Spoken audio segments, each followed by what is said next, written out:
छात्रों नमस्कार, शुभ प्रभात। आज आपका प्रथम पेपर शिक्षा के दार्शनिक परिप्रेक्ष्य के अंतर्गत अब तक आपकी 11 कारांश हो चुके हैं व्याख्यान, जिसमें प्रथम यूनिट के संदर्भ में मैंने आपको संपूर्ण जानकारी दे दी है जो आपकी प्रथम यूनिट से संबंधित है। तो आज हमें प्रथम यूनिट से संबंधित कुछ महत्वपूर्ण प्रश्न यहाँ पर लिखेंगे जिन्हें आप नोट कर लीजिएगा, ठीक है, जिनके लगभग सभी के उत्तर हम आपको बता चुके हैं। फिर भी यदि आपको लगता है कि कोई नहीं बताया गया है तो आप कमेंट्स करिएगा, हम वो भी बता देंगे। यहाँ पर ज्यादातर प्रश्न लिखूंगा, ठीक है, तो आप सिर्फ प्रश्नों को नोट कर लीजिएगा। इस प्रकार के प्रश्न आते हैं और इनके जो उत्तर है वो आपको पहले के वीडियो में मिल जाएंगे। तो आप पूरे वीडियो देखिएगा, आपके सारा कॉन्सेप्ट समझ में आ जाएगा। जैसे ज्यादातर एक प्रश्न है, शिक्षा से आप क्या समझते हैं? आप क्या समझते हैं? ये सारी चीजें आपको बताई गई हैं। शिक्षा क्या है? जो मनुष्य को शिक्षित करती है, जिसकी उत्पत्ति संस्कृत भाषा के शिक्षित धातु से हुई है। अंग्रेजी में इसको एजुकेशन कहते हैं और एजुकेशन शब्द की उत्पत्ति लैटिन भाषा के एडुकेटम शब्द से हुई है, जो दो शब्दों से ही मिलकर बना है, लैटिन भाषा के ही ई प्लस ड्यूको, जिसमें ई का अर्थ होता है अंदर से और ड्यूको का अर्थ होता है बाहर निकालना, अर्थात मनुष्य की आंतरिक शक्तियों को बाहर निकालना, ठीक है। तो शिक्षा मनुष्य को शिक्षित करती है। इसी प्रकार शिक्षा सीखना है, अनुशासन है, ठीक है। ये जो उत्तर है आपका, इससे रिलेटेड उत्तर आपको लिखना है, ठीक है। और अगले प्रश्न की ओर चलते हैं। शिक्षा के विस्तृत अर्थ से आप क्या समझते हैं? अगला प्रश्न है, शिक्षा के विस्तृत अर्थ से आप क्या समझते हैं?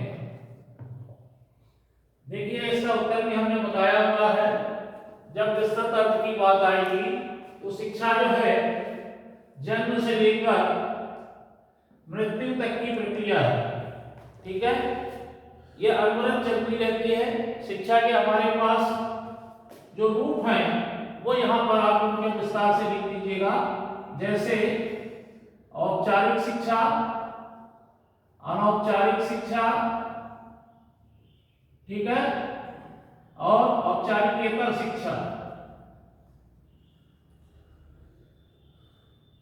तो विस्तृत स्वरूप के अंतर्गत आप ये सारे पॉइंट इसके अंदर लिखेंगे, ठीक है, और कुछ शब्दों से आप इसे परिभाषित भी कर सकते हैं।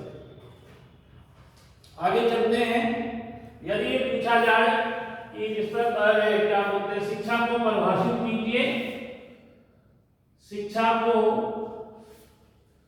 परिभाषित कीजिए।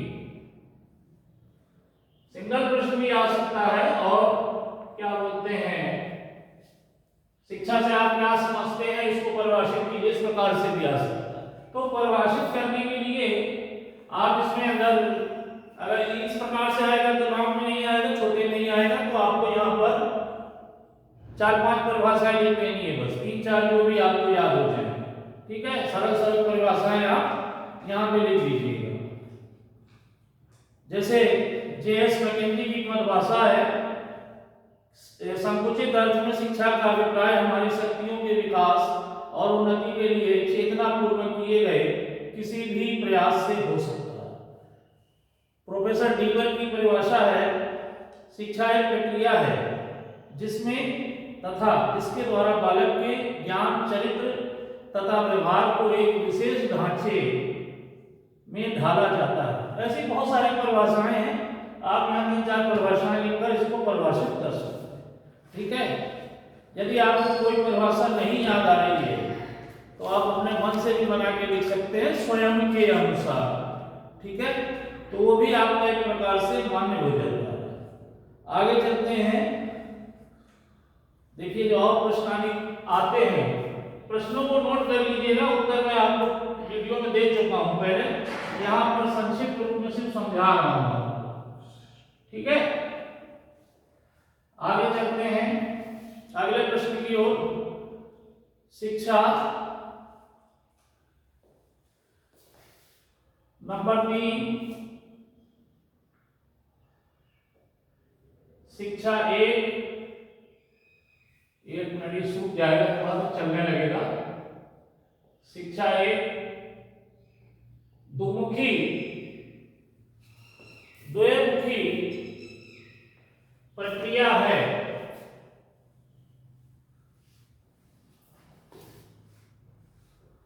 शिक्षा 1 द्विमुखी प्रक्रिया है, स्पष्ट कीजिए। तो देखिए द्विमुखी प्रक्रिया किसने बताया था? आप देखेंगे तो आपको पता चल जाएगा, एडम्स ने शिक्षा को द्विमुखी प्रक्रिया बताया था। और इसमें दो कौन कौन से थे? दो ध्रुव। और कौन कौन से थे?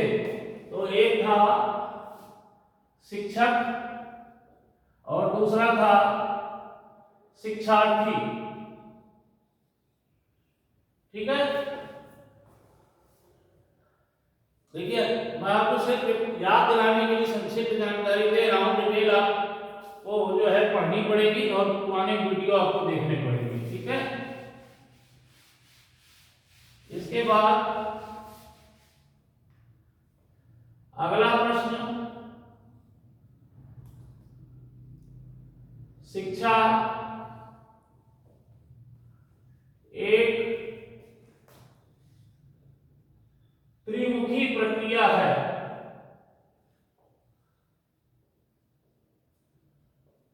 स्पष्ट कीजिए। ठीक है,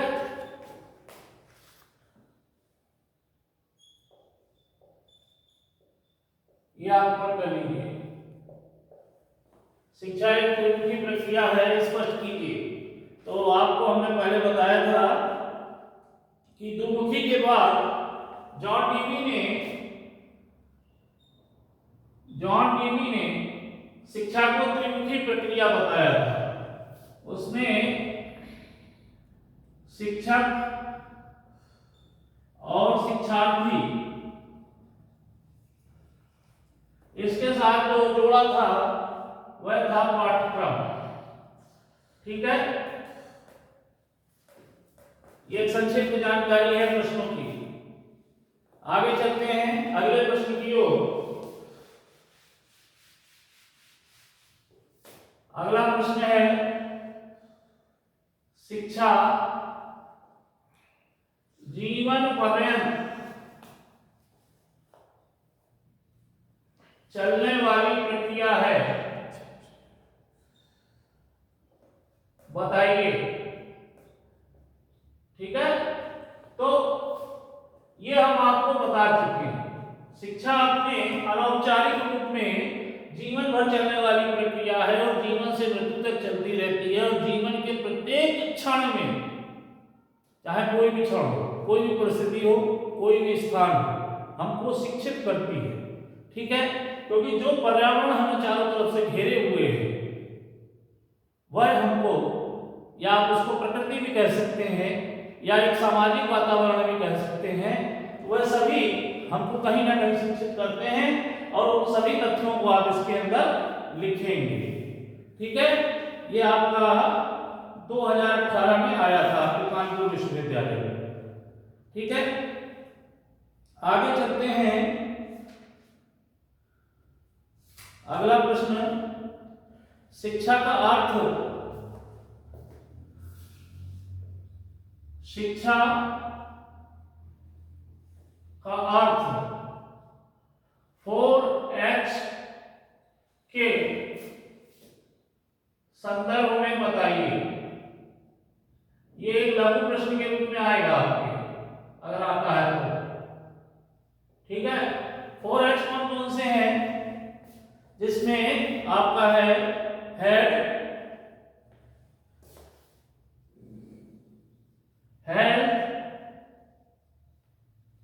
और आपका है हार्ट एंड हैंड।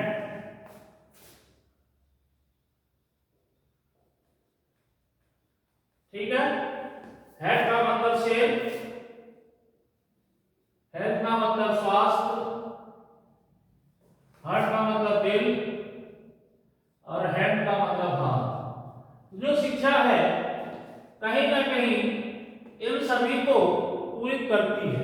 ठीक है, जो शिक्षा का कौशलात्मक पक्ष है, जिससे स्किल्स में आता है, वो आता है आपके हैंड में, कौशल से संबंधित पक्ष। ठीक है, जो व्यक्ति के ज्ञान से संबंधित है, जहां पर क्या करते हैं, ज्ञान, चिंतन, मनन, विचार, निर्णय, ऐसी बहुत सारी जो बौद्धिक प्रक्रियाएं हैं, ज्ञान को संग्रहित करना, उनके संदर्भ में काम करना, उनका संबंध हेड से है। स्वास्थ्य, शिक्षा स्वास्थ्य भी देती है, स्वास्थ्य संबंधित बातें बताती है, कैसे स्वस्थ रहना चाहिए ये बताती है, हम समाज को कैसे स्वस्थ रख सकते हैं ये बताती है। ठीक है, और हार्ट का संबंध है एक भावनात्मक जुड़ाव से। ठीक है, जहां पर हम पूरी सृष्टि को, सभी मानवों को एक समान दृष्टिकोण से देखते हैं। ठीक है, नैतिक आचरण करते हैं, चरित्र का विकास करती है। तो शिक्षा, अगर प्रश्न आपसे पूछा जाए 4H के संबंध में, तो आप इन चारों को लिख दीजिएगा, इनके संबंध में अपने विचार लिख दीजिएगा कि ये शिक्षा में किस प्रकार अपना कार्य करते हैं। ठीक है, ये लघु प्रश्न के रूप में आपके आएगा, अगर आता है तो। आगे चलते हैं, अगला प्रश्न आपका,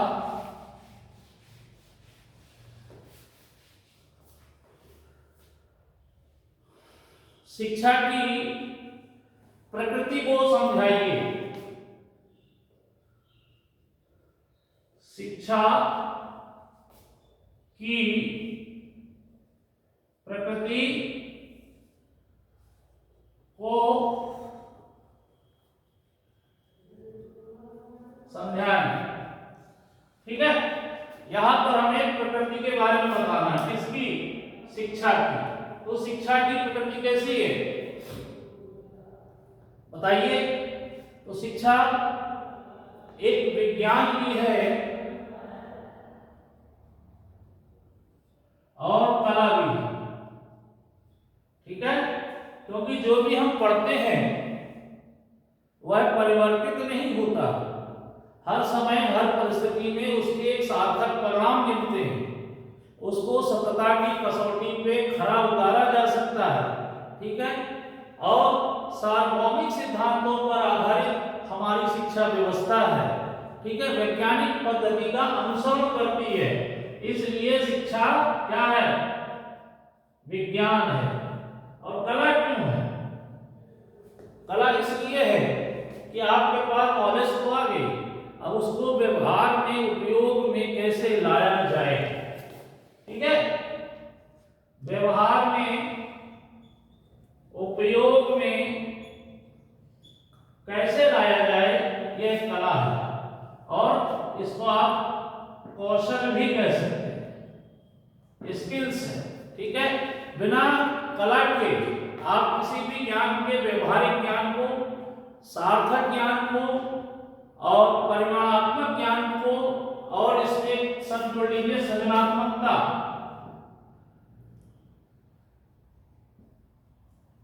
नया निर्माण करने की क्षमता, रचनात्मकता। अब जैसे मैं पढ़ा रहा हूं, ज्ञान होना एक अपने आप में बात है, आप लोग भी बहुत ज्ञानी होंगे, ऐसी बात नहीं है, लेकिन उसको प्रेजेंट कर पाना, बता पाना क्या है, कला है। और जो मैं बता रहा हूं आपको वह सत्य है, कसौटी पे खरा उतरता है, गलत नहीं है, इसलिए विज्ञान। तो शिक्षा की प्रकृति को आप विज्ञान, कला के रूप में भी बता सकते हैं। अन्य कोई और लेना चाहे, मान लीजिए सामाजिकता के रूप में बताना चाहे तो भी बता सकते हैं आप। ठीक है, ये शिक्षा समाज के अंदर व्यक्ति को एक सामाजिक प्राणी बनाती है। इससे संदर्भ बातें जो है आप यहाँ पे देख सकते हैं। ठीक है, आगे चलते हैं हम लोग। शिक्षा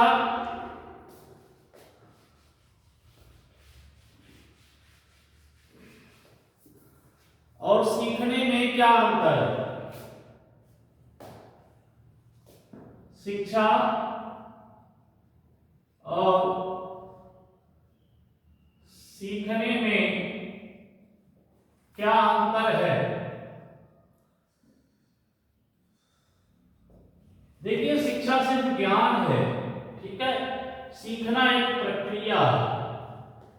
हर व्यक्ति की सीखने की क्षमता जो है अलग अलग होती है। जैसे कक्षा में मान लीजिए 50 बच्चे हैं, तो 50 के 50 एक साथ नहीं सीखते, ठीक है। जबकि ज्ञान या इसको खुराक कहिए, आपके डोज पूरी सबको दी जाती है। शिक्षक किसी के साथ भेदभाव नहीं करता है कि आगे की पंक्ति को ज्यादा समझा दे, पीछे वालों को ना समझाए, सबको एक बराबर समझाता है। मैं यहाँ पर भी आप सबको एक बराबर बता रहा हूँ। लेकिन बहुत सारे लोग ऐसे भी होंगे जो पूरा वीडियो देखने के बाद भी कुछ नहीं समझ पाएंगे, ठीक है कि नहीं। अगर आप इस शब्द से सहमत हैं तो शिक्षा और सीखने में क्या अंतर है ये आप सहजता से लिख सकते हैं। ठीक है, शिक्षा सिर्फ ज्ञान है और सीखना एक मनोवैज्ञानिक प्रक्रिया है जो किस पर निर्भर करती है? व्यक्ति की रुचि पर, सीखने की क्षमता पर, ठीक है, व्यक्ति के स्वास्थ्य पर, व्यक्ति के दृष्टिकोण पर, उसकी अभिरुचि पर। तो इतनी सारी चीजें हमने आपको बताई, ये सीखने के लिए निर्भर करती है। हम चाहे कितना भी सिखाएं आपको, आप तब तक नहीं सीखोगे जब तक आपका इंटरेस्ट नहीं होगा। ठीक है, तो इस प्रश्न का उत्तर आप सहजता से लिख सकते हैं कि सीखने में और शिक्षा में क्या अंतर है। अगले प्रश्न की ओर चलते हैं। अगला प्रश्न है हमारा, शिक्षा के उद्देश्यों को बताइए। ये ऊपर के हम साफ कर दे रहे हैं।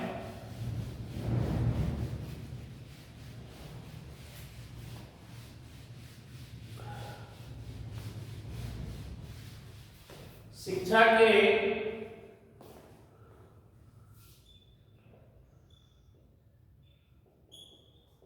उद्देश्यों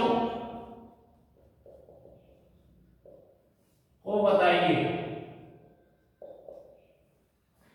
जितने भी उद्देश्य हैं हमारे जीवन से जुड़े हुए, शिक्षा क्या क्या करती है? बौद्धिक विकास करना,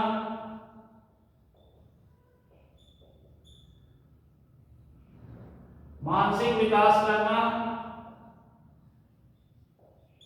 ठीक है, शारीरिक विकास करना, चारित्रिक विकास करना। इसी तरह आप अन्य सभी बिंदुओं को लिखकर इस प्रश्न का उत्तर लिख देंगे कि यही शिक्षा के उद्देश्य हैं जो हमें शिक्षा से प्राप्त करने होते हैं। ठीक है, उद्देश्य हमेशा प्राप्त किए जाते हैं और लक्ष्य तक पहुंचा जाता है। समझ गए बात आप लोग? अगली चीज पे चलते हैं। अगला प्रश्न है हमारा, शिक्षा के सामाजिक उद्देश्य से आपका क्या तात्पर्य है? शिक्षा के सामाजिक उद्देश्य से आपका क्या तात्पर्य है? तो सामाजिक उद्देश्य क्या होता है? वह सारे उद्देश्य आपको यहां पे लिखने हैं कि समाज के लिए शिक्षा क्या करती है। योग्य नागरिक का निर्माण, राष्ट्रीय एकता की भावना,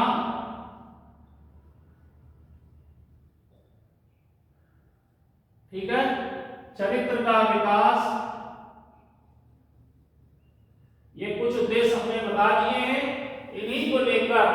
आप सामाजिक उद्देश्यों को लिख देंगे जो मेरे द्वारा पूर्व में बताए जा चुके हैं। और ये प्रश्न आपका 16 17 और 2018 में कानपुर विश्वविद्यालय में आया हुआ है। ठीक है, शिक्षा के सामाजिक उद्देश्य से आप क्या समझते हैं या क्या था।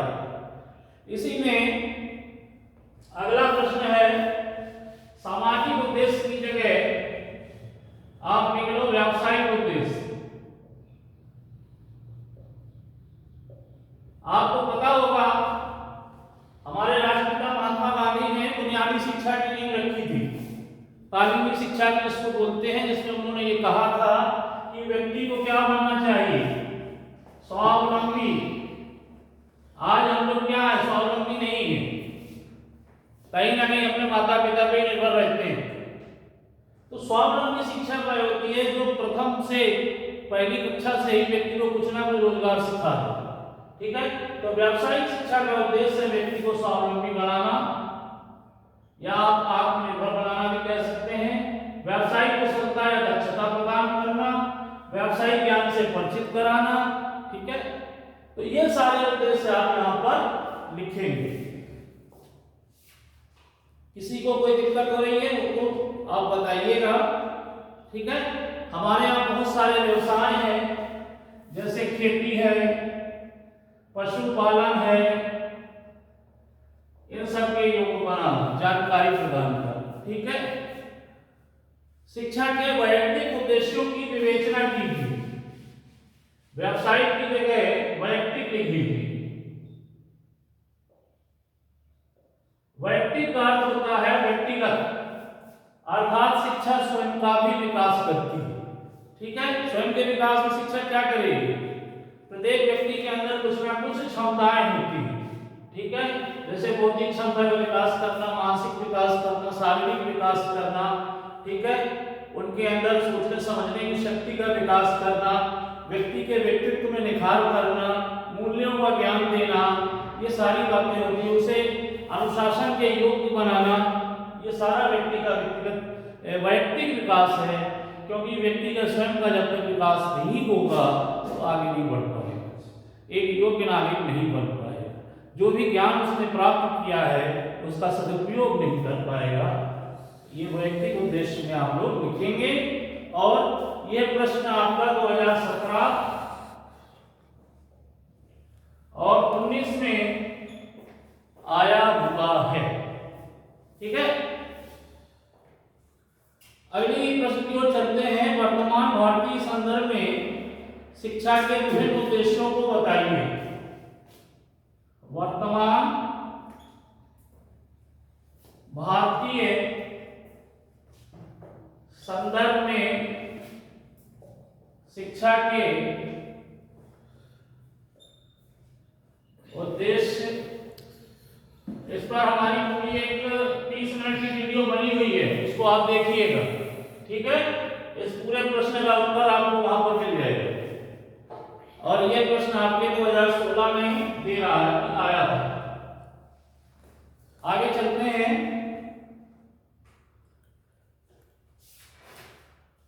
अगला प्रश्न है, शिक्षा के औपचारिक और अनौपचारिक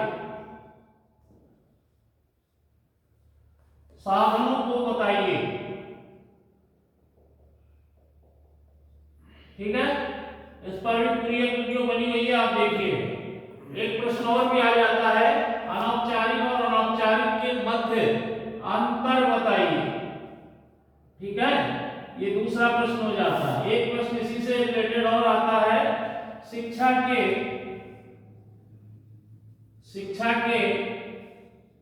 औपचारिकेतर साधन को बताइए। ठीक है, ये प्रश्न भी हमने आपको पूर्व में बताया हुआ है। औपचारिकेतर अर्थात नॉन फॉर्मल एजुकेशन को दूसरा शिक्षा, खुला विश्वविद्यालय, ओपन यूनिवर्सिटी को आप समझते हैं, इग्नू के द्वारा होती है, ठीक है। और इसके साधन क्या क्या है? जो भी मीडिया के साधन है, print media, radio, satellite, TV, internet और ऑडियो फॉर्म में, वीडियो फॉर्म में, पीडीएफ फॉर्म में, हर प्रकार से औपचारिकेतर साधन शिक्षा के रूप में समाज के, देश के कोने कोने तक में पहुंचाने का काम औपचारिकेतर शिक्षा करती है, ठीक है। और ये काफी महत्वपूर्ण प्रश्न है, इनमें ज्यादातर आप लोगों से पूछे जाते हैं। औपचारिकेतर और अनौपचारिक शिक्षा में अंतर वाला जो प्रश्न है 2016 में पूछा गया था, आप लोग ध्यान रखिए। ये वीडियो आपके लिए काफी ज्यादा महत्वपूर्ण रहेगी, क्योंकि इसमें हम पूरी यूनिट से संबंधित आए हुए प्रश्नों को बता दे रहे हैं, ठीक है। और 4-6 प्रश्न और रह गए हैं। परिवार के शैक्षिक उत्तरदायित्व क्या है? परिवार के शैक्षिक उत्तरदायित्व क्या है? ये सब बताए हुए प्रश्न हैं। मैं आपको सिर्फ इसलिए लिख रहा हूं क्योंकि हम पढ़ते वक्त ये नहीं समझ पाते हैं कि हमसे पूछा कैसे जाएगा, ठीक है। तो इसलिए ये जानकारी स्वरूप हम आपको बता रहे हैं। परिवार का हो गया। इसी तरह आपसे विद्यालय या प्रश्न ऐसे आ सकता है, शिक्षा के अभिकरण के रूप में, अभिकरण माने एजेंसी जो शिक्षा को प्रदान करती है समाज में, शिक्षा के अभिकरण के रूप में परिवार, विद्यालय तथा समाज को बताइए, ठीक है। ये मैंने लॉन्ग टाइम प्रश्न बनाया है, जिसको टुकड़ों में भी पूछा जा सकता है और इकट्ठा भी पूछा जा सकता है। तो ये सारे चीज पर हम आपको बता चुके हैं, आप इनके बारे में विस्तार से अध्ययन करिएगा और लिख लीजिएगा, ठीक है। और जो प्रश्न आते हैं वो हम आपको बताने जा रहे हैं। एक प्रश्न और आता है,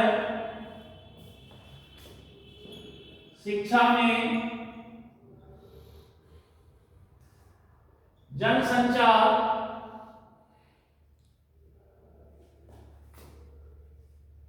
की भूमिका को बताइए। देखिए एक चीज और ध्यान रखिएगा, ये भाषा में उलटफेर हो सकता है प्रश्न पूछने की, बाकी पूछा यही सब जाएगा, ठीक है। ये मेथड, किस प्रकार के प्रश्न हमारे महत्वपूर्ण है प्रथम यूनिट से संबंधित और परीक्षाओं में आ सकते हैं, वह सारी चीजें हमने आपको बताई हैं, ठीक है। और जनसंचार की जगह एक सोशल मीडिया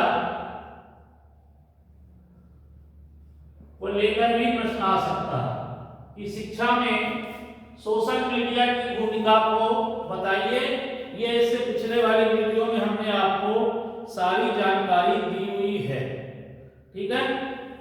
और भी बहुत सारे प्रश्न बन सकते हैं कि शिक्षा को प्रभावित करने वाले कारक बताएंगे। शिक्षा को प्रभावित करने वाले कारक बताइए। शिक्षा को कौन कौन प्रभावित करता है? तो शिक्षा को प्रभावित करने वाले कारक हैं समाज, समाज में रहने वाले व्यक्ति, हमारी प्रकृति, ये सभी जो है शिक्षा को प्रभावित करते हैं और जिनके कारण जो है शिक्षा व्यवस्था में कभी कभी परिवर्तन भी करना पड़ता है, ठीक है।